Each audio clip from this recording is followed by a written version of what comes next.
விழுப்புரம் அருகே மணல் கடத்தலில் ஈடுபட்ட நபரை கைது செய்ய சென்ற உதவி ஆய்வாளரை அந்த நபர் திருப்புலியால் கழுத்து மற்றும் தாடையில் குத்திவிட்டு தப்பிச் சென்றுள்ளார்.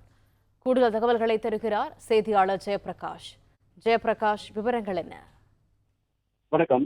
விழுப்புரம் அருகே உள்ள பிராகங்குச்சிபாளையம் பகுதியை சேர்ந்தவர் பார்த்தீங்கன்னா சுதாகர். இவர் பார்த்தீங்கன்னா கடந்த 4/9/25 அன்று பார்த்தீங்கன்னா அப்பகுதியில் அருகாமையில் உள்ள எந்தனை ஆற்றில் அசோக் லைலாண்ட் தோஸ் வாகனம் மூலம் மணல் கடத்தலில் ஈடுபட்டுள்ளார். அப்போது விழுப்புரம் தாலுகா காவல் நிலைய போலீசார் பார்த்தீங்கன்னா மணல் கடத்தலை தடுத்து நிறுத்தி சுதாகரை கைது செய்ய முற்பட்ட போது அவர் பார்த்தீங்கன்னா அங்கிருந்து தப்பித்துள்ளார். அதனைத் தொடர்ந்து பார்த்தீங்கன்னா மணல் கடத்தலில் பயன்படுத்திய வாகனத்தை பறிமுதல் செய்து குற்றவாளிகள் போலீசார் தேடி வந்தனர். இந்நிலையில பாத்தீங்கன்னா தீபாவளி பண்டிகையை ஒற்று குற்றவாளி வீட்டிற்கு வந்துள்ளதாக போலீசாருக்கு கிடைத்த தகவலின் அடிப்படையில குற்றவாளி வீட்டிற்கு சென்ற தாலுகா காவல் நிலைய உதவி ஆய்வாளர் குணசேகரன் மற்றும் போலீசார் பாத்தீங்கன்னா குற்றவாளியான சுதாகரை கைது செய்ய முற்பட்டனர். அப்போது பாத்தீங்கன்னா சுதாகர் கைது செய்த வந்த உதவி ஆய்வாளர் குணசேகரனை வீட்டில் இருந்த ஸ்க்ரூ டிரைவரால் கழுத்து மற்றும் தாடை பகுதியில் தாக்கிவிட்டு அங்கிருந்து தப்பித்துள்ளார்.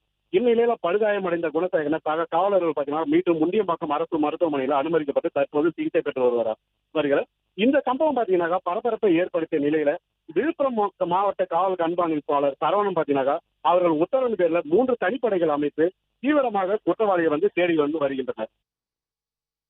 பிளே ஸ்டோர் மற்றும் ஆப் ஸ்டோரில் இருந்து பாலிமர் செயலியை QR கோடு மூலம் பதிவிறக்கம் செய்யுங்கள். செய்திகளை உடனுக்குடன் பெறுங்கள்.